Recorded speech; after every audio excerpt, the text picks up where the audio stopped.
El conocimiento muchas veces, cuando la persona es inmadura, lo envanece. Por eso el apóstol Pedro dice, si ya tienes conocimiento elevado, tienes que tener dominio propio, porque si no vas a atropellar a los demás. Hay personas con conocimiento que si no tienen el dominio propio no pueden establecer un equilibrio en lo que tienen, en lo que portan, para poder edificar a otros. ¿Cuántas veces a usted lo invitan a predicar y le dicen te vamos a entregar a las 8 de la noche? Llegan las 8:30, las 9:30 y todavía hay personas testificando, dando testimonio, orando por la persona, usted siendo el predicador y usted sentado ahí. Ahora, usted no puede permitir que sus emociones colapsen, agarrar su Biblia e irse, porque ya ellos no van a asumir que ellos fue que cometieron el error, no, ellos van a decir que arrogante es el ministro. Ahora que Dios lo llevó a ese nivel, él no tiene paciencia para esperar. Fíjese qué importante es tener estas cualidades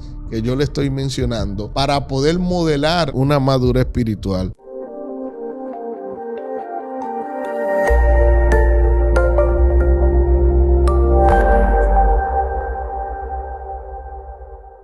Favor y gracia de Dios sobre cada uno de ustedes.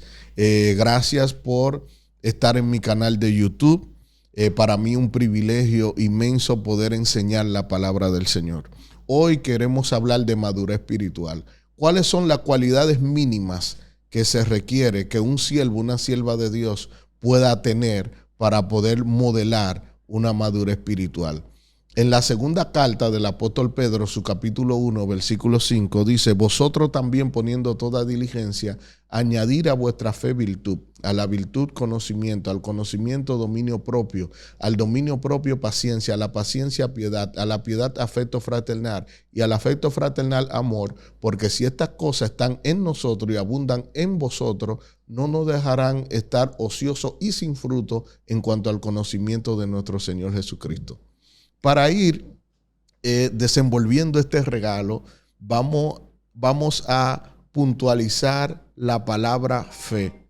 ¿Por qué? Porque la palabra fe, de la forma más sencilla que se ha interpretado, es según Hebreo 11. Dice, es pues la fe, la certeza de lo que se espera y la convicción de lo que no se ve. Pero ¿qué sucede? Cuando nosotros analizamos a fondo las Sagradas Escrituras, hay cosas que uno puede verlas de forma significativa, pero hay ¿cómo se dice? Una pluralidad. Hay una pluralidad en la palabra, un abanico de revelación que se abre en palabras significantes y de tanto peso como esta. ¿Por qué? Porque lo que aparece en Hebreo capítulo 11 es pues la fe, la certeza de lo que se espera y la convicción de lo que no se ve. Hay cosas ahí que tenemos que corregir. ¿Por qué? Porque cuando usted la analiza exegéticamente, la palabra certeza es la palabra aupotasis. La palabra aupotasis tiene que ver con esencia,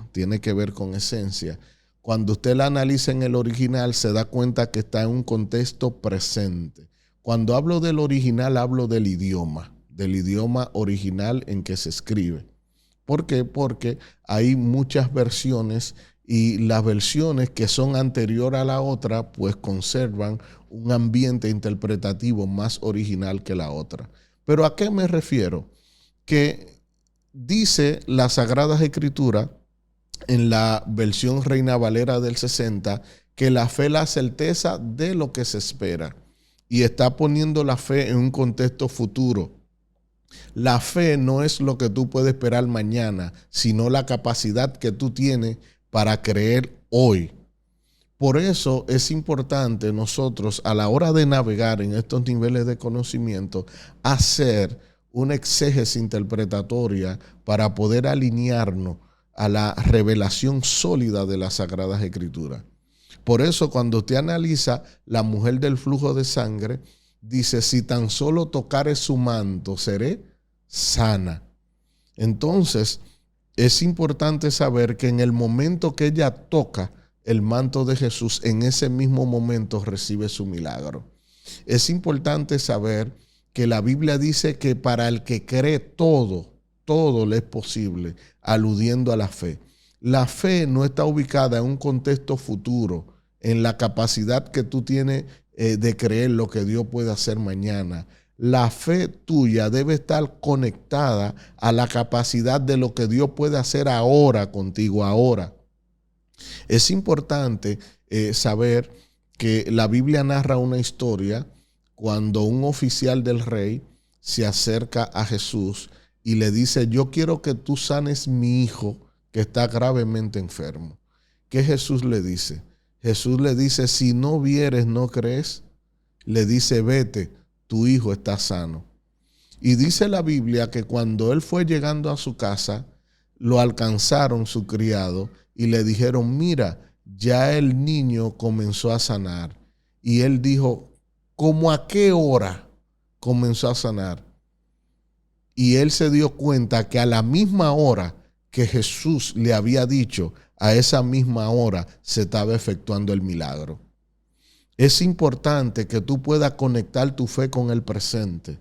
Hay gente que tiene capacidad de creerle a Dios en un futuro.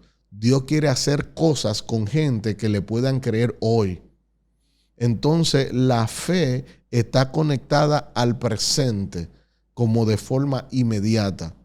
Obviamente hay cosas que se piden que van a estar conectadas al tiempo y la voluntad de Dios. Pero es importante que tú sepas que el que se acerca a Dios debe creer que le hay y que Él es galardonador de los que le buscan. No creer que en Dios hay en un futuro, no. Creer que en Dios hay ahora. El que se acerca a Dios debe creer que le hay y que Él es galardonador de los que le buscan. Esto es importante. Y dice que a esa fe hay que añadir virtud. Mira, esto es poderosísimo porque la fe abre un abanico de revelación inmenso. Porque la fe no es solo la certeza de lo que se espera y la convicción de lo que no se ve. Ya corregimos esa partecita ahí. Pero la Biblia dice que los frutos del Espíritu son amor y aparece también la palabra fe. Entonces, ¿por qué la fe aquí aparece como un fruto del Espíritu? Pero si usted lee Efesios, te dice que nosotros somos salvos no por obra, sino por gracia, y esto no es de nosotros, sino es un don de Dios. Fíjese que aquí aparece como un don, como el árbol. En Efesios la fe aparece como un árbol y en Gálatas aparece como un fruto. Entonces, ¿qué sucede? Cuando usted entra al libro de Santiago, te dice que hasta los demonios creen y tiemblan, pero no se arrepienten. Es decir, aquí aparece una fe intelectual. La fe intelectual es la que comúnmente y convencionalmente todo el mundo maneja. Es difícil que usted le pregunte a alguien si no cree en Dios, que te diga que no. Entonces casi normalmente todo el mundo cree, pero no todo el mundo se arrepiente y se somete a hacer la voluntad de Dios. Entonces hablamos de la fe como un punto de definición teológica. Número 2, hablamos la fe como un árbol, como un don, según Efesios. Número 4, hablamos de la fe como un fruto del Espíritu. Pero también cuando leemos Corintios 15, dice el apóstol Pablo que si Jesucristo no hubiese resucitado de entre los muertos, vana sería nuestra fe. Entonces también hay una fe vana. ¿Cuál es la fe vana? La fe que no cree en la resurrección. Número 6, cuando leemos el libro de Santiago, te dice que la fe sin obra es muerta. Entonces, cuando tú hablas de una fe que no la demuestras a través de tus obras, tu fe es vana. 7. Es impresionante porque la Biblia dice que la fe se perfeccionó justamente con la obra. Entonces también hay una fe perfecta. La fe perfecta es la fe obediente. La fe que tú crees, pero la demuestra a través de tu obediencia y la puedes modelar a través de tu propio carácter. Entonces, fíjese cómo ese abanico de revelación de lo que es la palabra fe, dice el apóstol Pedro, y añadir a vuestra fe virtud. ¿Qué significa la palabra virtud? La palabra virtud es el término griego arete, que significa propósito, pero también significa excelencia. Es decir, Si usted, un ejemplo, toca una guitarra, ¿cómo a esa guitarra se le puede añadir virtud? Cuando se toca bien la guitarra, se toca con arte. Entonces, fíjese que el propósito de esa guitarra es para tocar, para producir música. Pero cuando tú produces buena música, tú le estás añadiendo no solo propósito, sino también virtud. Y eso es lo que dice el apóstol Pedro. Tú tienes fe, tú le crees a Dios. Ahora esa fe que tú tienes debe añadirle virtud. Tu fe debe modelar una excelencia. Tu fe debe de operar de acuerdo al propósito. Entonces fíjese como cada elemento, cada cualidad que exige el apóstol Pablo para tú poder modelar una madurez espiritual, esto se va poniendo más interesante. Por eso dice que nosotros debemos poner diligencia y por esto mismo añadir a vuestra fe virtud. A la virtud hay que añadirle ¿qué? Conocimiento. El conocimiento es importante porque el conocimiento es la autoridad que te permite ejercer el saber. Entonces, ¿qué sucede? La Biblia dice que conoceréis la verdad y la verdad nos hará libre. Es decir, lo que te liberta no es la verdad, es el conocimiento de ella. Entonces, el conocimiento es vital. ¿Por qué? Porque tú no puedes hacer uso de algo que se te confirió si no lo conoces. Por eso la Biblia dice, entre tanto que el heredero es niño, en nada difiere del esclavo. ¿Por qué? Aún siendo heredero de todo, en nada difiere del esclavo, sino que está bajo tutores y cuidadores hasta el día señalado por el Padre. Es decir, tú necesitas tener conocimiento y madurez espiritual para tú poder operar en los niveles de revelación y de poder en el ministerio.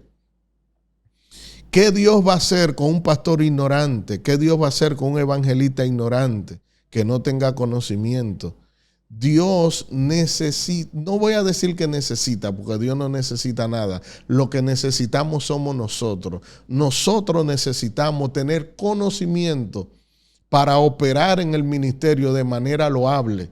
Cuando usted lee Primera de Timoteo, dice que el que anhela obispado buena cosa desea, pero se requiere que el obispo sea hallado fiel, marido de una sola mujer, que gobierne bien su casa, no dado al vino, no pendenciero, no amante de ganancia deshonesta, pero dice también no neófito.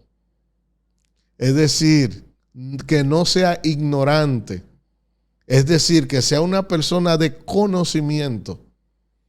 ¿Por qué? Porque lo más importante en la obra no es la obra, sino el obrero. Porque con un obrero no calificado, la obra es capaz de echarse a perder. Entonces Dios requiere, Dios demanda que sus ministros sean personas con conocimiento. Usted tiene que a partir de ahora comenzar a abrazar el conocimiento de la palabra. Dice la Biblia en el libro de Oseas 6, mi pueblo fue destruido porque le faltó conocimiento. No era que no tenía, era que le faltaba. Mi pueblo fue destruido porque le faltó conocimiento. Por cuanto desecharon mi conocimiento, yo lo deseché de mi sacerdocio. La palabra desechar es la palabra no utilizar. Hay personas que tienen un buen corazón, que tienen llamado. ¿Y por qué Dios no lo usa? Porque no tienen conocimiento. Por eso el apóstol Pedro dice aquí en la segunda carta, capítulo 1, versículo 5, poniendo toda diligencia y añadir a vuestra fe virtud, a la virtud conocimiento. El conocimiento es vital para tú poder operar con autoridad y con poder en el ministerio. Mire, esto es impresionante. Hay muchas cosas que puedo decirle a través del conocimiento. Así que entra a mi canal de YouTube y busca el video Los 4 niveles de conocimiento. Le va a bendecir. Añadir conocimiento. Al conocimiento, ¿qué? Dominio propio. El dominio propio es importante porque el dominio propio tiene que ver con la capacidad que tú tienes de controlarte a ti mismo, con la capacidad que tú tienes de modelar un carácter loable. ¿Por qué? Porque si usted tiene conocimiento, El conocimiento muchas veces, cuando la persona es inmadura, lo envanece. Lo envanece. Por eso el apóstol Pedro dice, si ya tienes conocimiento elevado, tienes que tener dominio propio, porque si no vas a atropellar a los demás. Hay personas con conocimiento que si no tienen el dominio propio no pueden establecer un equilibrio en lo que tienen, en lo que portan para poder edificar a otros. Mire, cuando usted es una persona con conocimiento y no tiene dominio propio, se envanece, se crece.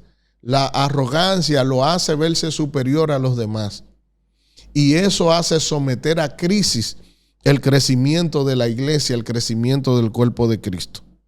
El dominio propio es importante porque el dominio propio lo va a llevar a usted a discernir cuándo sus emociones y sus deseos están siendo arrastrados en contra de la voluntad de Dios, cuándo usted tiene que frenarse, cuándo tiene que avanzar. El dominio propio es como un semáforo en la vida de un hombre o una mujer de Dios, en la cual te prende luces amarillas, ten cuidado, te presenta una luz roja, te dice no vaya. Hay un señuelo que puso el diablo para hacer rebalar tus pies. Entonces, el dominio propio es importante. ¿Por qué? Porque el dominio propio le va a permitir a usted, a través de un consejo, hasta dónde usted puede llegar con una persona, adiestrándolo, aconsejándolo, y hasta dónde no puede llegar. Entonces, todo esto es importante. Al dominio propio, paciencia. Wow, esto es impresionante. La paciencia es impresionante porque a veces nosotros estamos orando y esperando respuesta de Dios, pero queremos muchas veces que la respuesta llegue en el tiempo de nosotros y no en el tiempo de Dios. Hay que tener cuidado con eso. Hay personas que no les gustan los procesos, pero los procesos son los métodos que Dios utiliza para alinearte a su propósito eterno. En medio de los procesos es que Dios comienza a pulir las aristas en ti para poder Él convertirte en el ministro que Él quiere. Entonces hay que tener paciencia muchas veces cuando usted está en medio de una situación que usted dice, no, esto no es lo que yo merezco. Eso no es lo que tú mereces, pero ese es el método que Dios utiliza para pulirte y para llevarte a otro nivel de gloria. Entonces la paciencia se traduce como la capacidad de resistir y persistir frente a todo lo que viene en contra de nosotros. Hay que tener paciencia muchas veces. ¿Cuántas veces a usted lo invitan a predicar y le dicen, te vamos a entregar a las 8 de la noche? Llegan las 8:30, las 9, las 9:30 y todavía hay personas testificando, dando testimonio, orando por la persona, usted siendo el predicador y usted sentado ahí. Ahora, usted no puede permitir que sus emociones colapsen, agarrar su Biblia e irse, porque ya ellos no van a asumir que ellos fue que cometieron el error, no, ellos van a decir que arrogante es el ministro. Ahora que Dios lo llevó a ese nivel, él no tiene paciencia para esperar. Fíjese qué importante es tener estas cualidades que yo le estoy mencionando para poder modelar una madurez espiritual. La paciencia opera hasta en la crianza de nuestros hijos. La paciencia opera hasta en el matrimonio. A veces uno tiene que ser paciente para lidiar con los demás en la familia y ser tolerante de tal manera que tú le des oportunidad a la persona que de forma paulatina pueda cambiar, pueda superar algunos tipos de conductas que son vulnerables. Por eso dice el apóstol Pedro que con diligencia debemos añadir a vuestra fe virtud, a la virtud conocimiento, al conocimiento dominio propio, al dominio propio paciencia, a la paciencia piedad. ¡Wow! Impresionante. A la piedad afecto fraternal, al afecto fraternal amor, porque si estas cosas están en nosotros y abundan en vosotros, no nos dejarán estar sin fruto en cuanto al conocimiento de nuestro Señor Jesucristo. Mire, el afecto fraternal es importante. El afecto fraternal tiene que ver con el amor que nosotros manifestamos hacia nuestros hermanos. Esto es importante porque nos convierte en una persona empática. Hay personas que están cerca de ti que dicen que son tus hermanos, que son ministros, que tienen la unción, pero no son empáticos, no tienen amor fraternal y nunca ellos van a ser capaces de ser consecuentes a tus necesidades. Entonces, por eso es que la Biblia, la ley de Dios, se reduce en estos dos mandamientos. Amar a Dios sobre todas las cosas y a tu prójimo como a ti mismo. Entonces, para tú amar a tu prójimo como a ti mismo, tú necesitas tener afecto fraternal. Al afecto fraternal, amor. El amor es importante, el amor es el núcleo, el eje baricéntrico sobre el cual giran todas las cosas. Por eso, como le acabo de mencionar, amar a Dios sobre todas las cosas y a tu prójimo como a ti mismo. Si no hay amor, ni siquiera para aconsejar a otro, aunque tú tengas la razón, en vez de ser edificado, termina herido. Porque aunque tú tengas razón para aconsejar a otra persona, si no lo hace con amor, lo hiere. Por eso hay personas que cuando otros quieren acercarse a darle un consejo sin madurez espiritual, ellos se rebelan porque no saben aconsejar, no saben darle la palabra. Tienen el conocimiento, la revelación, pero no tienen amor. Por eso hay personas que usted lo escucha predicando y usted lo escucha diciendo hijo del diablo y usted le siente esa rabia y ese odio a la hora de predicar. Dios no está ahí. Dios no está ahí. Entonces, cuando usted estas cualidades las puede modelar, en ese mismo momento usted ha alcanzado una madurez espiritual. Y son los elementos básicos que dice la Biblia que usted debe tener para poder modelar una madurez espiritual. Y concluyo diciendo, como dice el apóstol Pedro, con más diligencia debe tener esto: añadir a vuestra fe virtud, a la virtud conocimiento, al conocimiento dominio propio, al dominio propio paciencia, a la paciencia piedad, a la piedad afecto fraternal, al afecto fraternal amor, porque si estas cosas están en nosotros y abundan en nosotros, no nos dejarán estar ociosos y sin fruto en cuanto al conocimiento de nuestro Señor Jesucristo. Abrazas estas cualidades y nos vemos en otro programa. Bye, bye.